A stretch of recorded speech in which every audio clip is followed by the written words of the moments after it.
Vamos à vitória do Vasco. Aqui, jogo comentado pelo Pedro e pelo Roger em São Januário.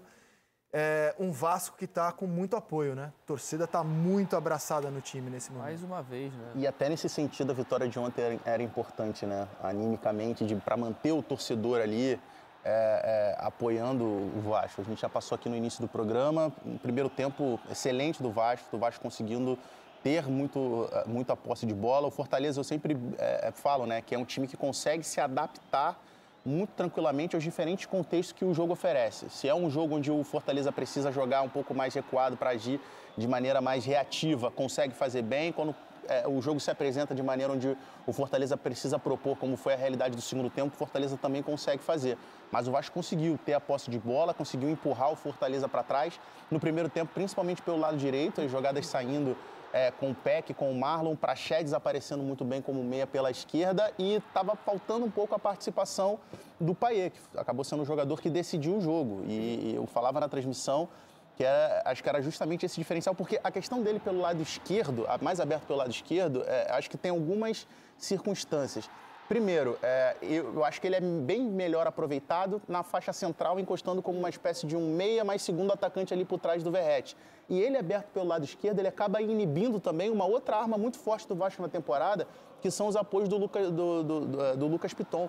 Ele é o líder em assistências do Vasco na temporada. E no primeiro tempo, com o Payet mais aberto pelo lado esquerdo, ele estava subindo pouco. O Vasco estava subindo, às vezes, até mais com o Paulo Henrique pela direita do que com o Piton pela esquerda. E aí, a partir da mudança no segundo tempo, a entrada do Rossi no time no lugar do Marlon, o Payet sendo puxado mais para o meio, a gente já viu com 12 minutos de jogo saindo esse gol justamente naquela faixa do campo onde ele é fundamental, onde ele interfere mais no jogo, onde ele tem a maior capacidade de conseguir decidir o jogo como decidiu o jogo de ontem. E ainda tem, sem dúvidas, a questão da participação sem a bola, né? Sem a bola, por exemplo, se a gente for trazer para o jogo do final de semana contra o Flamengo, um lado direito, onde você tem um Wesley, jogue o Wesley ou o Mateuzinho, que são dois laterais que se projetam bastante, dobrando com ponta ali pelo lado direito, é um lado esquerdo que, se o Payet tiver que fechar o lado esquerdo para ajudar o Piton na marcação, o Vasco, sem dúvidas, vai ficar desguarnecido defensivamente. Aqui ontem o lateral direito era o Tinga,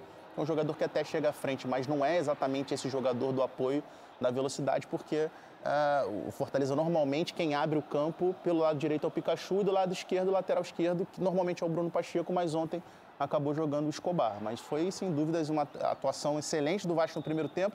Na segunda etapa, principalmente a saída do Praxedes para a entrada do Jair, não sei se foi alguma coisa física, mas eu acho que foi uma alteração que fez com que o Vasco recuasse demais, e depois ele acaba tirando o Payet para colocar o Matheus Carvalho. E aí o Vasco passa a jogar com 3 volantes, perde absolutamente o meio-campo, fica sem jogador com capacidade de retenção da posse de bola, perde também escape de contra-ataque. Essa foi praticamente a única que o Vasco teve mais nos minutos finais do jogo. Acho que talvez se o Ramon tivesse esperado um pouco mais para tirar o Praxedes, e aí mantivesse o Praxedes em campo e entrasse com o Jair no lugar do Payet, eu acho que o Vasco conseguiria ter uma proteção no meio-campo e passaria a ter também 2 jogadores com capacidade de segurar a bola, de rodar o jogo, e talvez não sofrer tanto nos minutos finais como sofreu ontem. E aí a alegria do Payet. Vamos ver a torcida.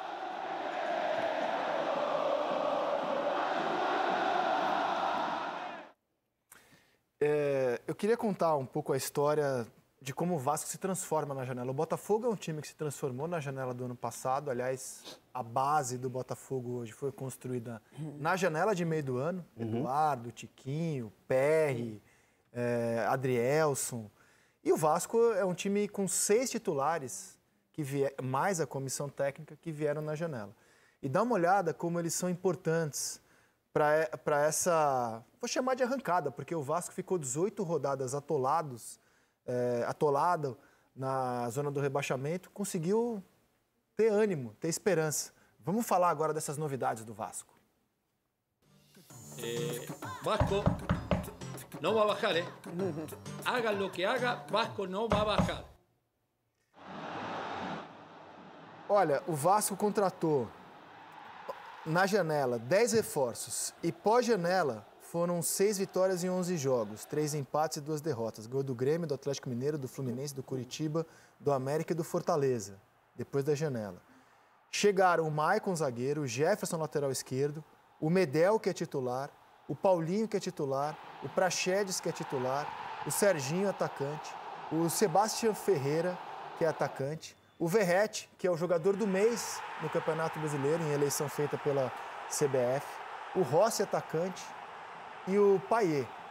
A gente pode até contar 7 titulares, que eu não havia falado do Rossi. Então, assim, é um time inteiro contratado na janela, é outra equipe em relação àquela que começou o campeonato. Assim, o ano do Vasco é complexo, inclusive na formação do elenco que iniciou a temporada. Porque o Vasco, ele, diferentemente do Botafogo da temporada passada para essa temporada, o Vasco teve que montar praticamente um time completamente novo do ano passado para essa temporada, porque da Série B do ano passado não ficou praticamente ninguém. Então, assim, já a galera da base. Então já é complexo você ter que montar um time praticamente do nada. E assim, além do elenco, acho que até mais do que o elenco, eu dou muito peso à contratação justamente do Ramon Dias. Porque eu lembro de, mesmo essas contratações do meio do ano, o torcedor do Vasco via essas contratações com muita desconfiança. O Verratti, exato. É um atacante que, se você for procurar analista de desempenho dos clubes, nenhum analista de desempenho vai te falar assim... Já eu te conto, inclusive, como é que ele foi parar no Vasco, é uma história curiosa. Ninguém contrata. Então, assim, eu acho que tem muito do Ramon Dias, da forma com que ele organizou esse time do Vasco, e transformou o time do Vasco num time muito mais organizado, um time muito mais competitivo. Já eu te conto depois como o Verratti chegou ao Vasco, inclusive. É uma versão de um clube do futebol brasileiro, mas eu vou trazê-la aqui. O América Mineiro, né? Você está vendo, a gente destacou que cada jogador fez, né, dessas novidades. O próprio Paulinho, que chegou, um jogador desconhecido e assim, fundamental, acabou não jogando ontem, estava suspenso, vai retornar para o clássico contra o Flamengo. Medel também é um jogador experiente que se tornou fundamental nessa zaga. Era visto também com desconfiança por conta da idade, até inicialmente a dificuldade de encaixe nele, se de volante ou de zagueiro. Então, assim, mesmo as contratações, mesmo após essa janela, que a gente hoje fala que, sem dúvidas, é fundamental para o time porque deu um acréscimo de qualidade, mas eu acho que o trabalho do Ramon Dias ainda se sobrepõe a isso. Mas a história que o América conta do Verratti, que é o América, né? Eu não chequei se o Paulo Brax confirma essa versão que é contada no América. O América, segundo o clube, fechou com o Verratti. Mapeou lá o jogador do Belgrano e fechou, iria pagar R$400 mil pelo jogador. Segundo o América, o Paulo Brax, que havia trabalhado no Clube Mineiro, ficou sabendo da notícia que foi veiculada na Argentina, de fato ela foi veiculada na Argentina, sem grande destaque, porque era um jogador de um clube pequeno do futebol argentino, mas saiu no futebol argentino, que na imprensa argentina, que o Verratti estava a caminho do Brasil. E aí, segundo o América, ao tomar conhecimento do negócio, e por saber que o América tem um bom olho para contratações, e por já ter trabalhado lá, o Paulo Brax falou, peraí, vamos dar uma olhada nesse jogador, está fechado mesmo? Dá tempo de entrar no negócio? E aí o Vasco ofereceu muito mais que o dobro do que o América. Como não estava assinado ainda, o Vasco conseguiu pegar o jogador e não o América. É do jogo, acontece. Mercado funciona assim. Mas ele nunca tinha atuado, a primeira temporada dele na elite do futebol argentino, jogando de maneira mais regular, foi essa agora. Ele tinha sido o artilheiro da Série B da Argentina na temporada passada. O Belgrano subiu. Nessa temporada ele tinha marcado, se eu não me engano, 13 gols. Na primeira divisão do Campeonato Argentino até ser contratado pelo Vasco, e agora são 7 gols em 11 jogos, se não me engano. E você estava falando do Ramon Dias, né? Eu acho que a gente pode falar de algumas mudanças que ele implementou no time, e eu também concordo, Rizek, que as contratações foram essenciais, porque eu acho que o Vasco faltou fazer essas contratações, faltou fortalecer mais o time no primeiro momento da temporada, mas ele não contratou esse cara, mas ele mudou esse cara, que é o Zé Gabriel, né? Sim, o Zé Gabriel era um jogador antes da chegada do Ramon Dias, e ele é outro jogador com o Ramon Dias. Era um jogador muito inseguro para jogar, e o Zé Gabriel era muito importante para a estrutura do Vasco na saída de bola, também com o Barbieri, né? Ele sempre baixou para fazer saída de bola, e ele era um jogador muito seguro, que errava muito. E hoje é impressionante a segurança que ele dá, não só para a saída de bola, mas também nas recuperações, né? Ele é um jogador que marca muito. Então, o meio-campo com ele, Paulinho, encaixou demais, né? Tanto com bola quanto sem bola. E o Praxedes daí veio também para melhorar ainda mais essa dinâmica do meio-campo, entrar na área e tal. Eu acho que o Ramon Dias ele trouxe um time muito mais intenso, né? Ele melhorou jogadores que já estavam lá e que não estavam, né? O Zé Gabriel era muito criticado, inclusive, pela torcida. O próprio Gabriel Peck, que começou muito bem a temporada, aí depois teve uma queda de rendimento e depois, de novo, voltou a jogar bem. E ele é um jogador importante na estrutura que o Ramon joga, porque ele aciona, né, o contra-ataque. Ele é sempre o cara acionado quando o Vasco recupera a bola e aí ele acelera o jogo, consegue muitas vezes botar o Verratti na cara do gol. E o Verratti era o cara que faltava, né, pro Vasco, porque você não tinha um centroavante que fazia gol, você não tinha um cara que ganhava a disputa com os zagueiros. Era o Pedro Raul. Era o Pedro Raul que não fazia isso, exato, que não conseguiu ir bem, né? Não conseguiu cumprir essas funções. E o Verratti, ele faz isso, porque quando o Vasco não consegue sair por baixo, o Verratti ganha a disputa pelo alto e consegue o Vasco continuar com a bola. Ele, pelo alto, assim, é um espetáculo que o Verratti joga. O Zé Gabriel, que a Renata lembrou muito bem, ele estava num limbo que, assim, a situação dele no Vasco era, o Vasco estava aguardando para ver se conseguia negociar o jogador de alguma forma, seja por empréstimo, para conseguir se livrar de salário, porque era muito claro que ele não seria mais aproveitado.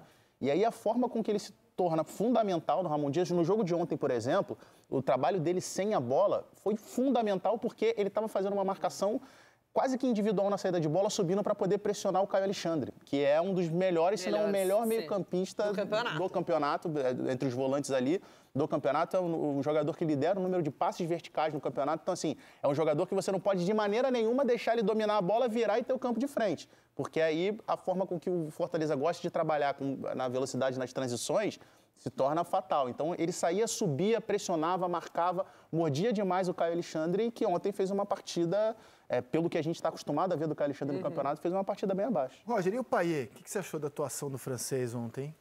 Primeiro tempo discreto. Poucas vezes o Vasco conseguiu fazer com que a bola chegasse nele. Ele estava jogando muito aberto. Isso, obviamente, uma orientação do Ramon, né? Porque ele participava de uma fase ofensiva, sempre dando muita amplitude, só que o Vasco, como forçava muito do lado direito, a bola não chegava no pé dele. As poucas vezes que chegou, ele fez esse cruzamento aí, quase gol contra do Tinga.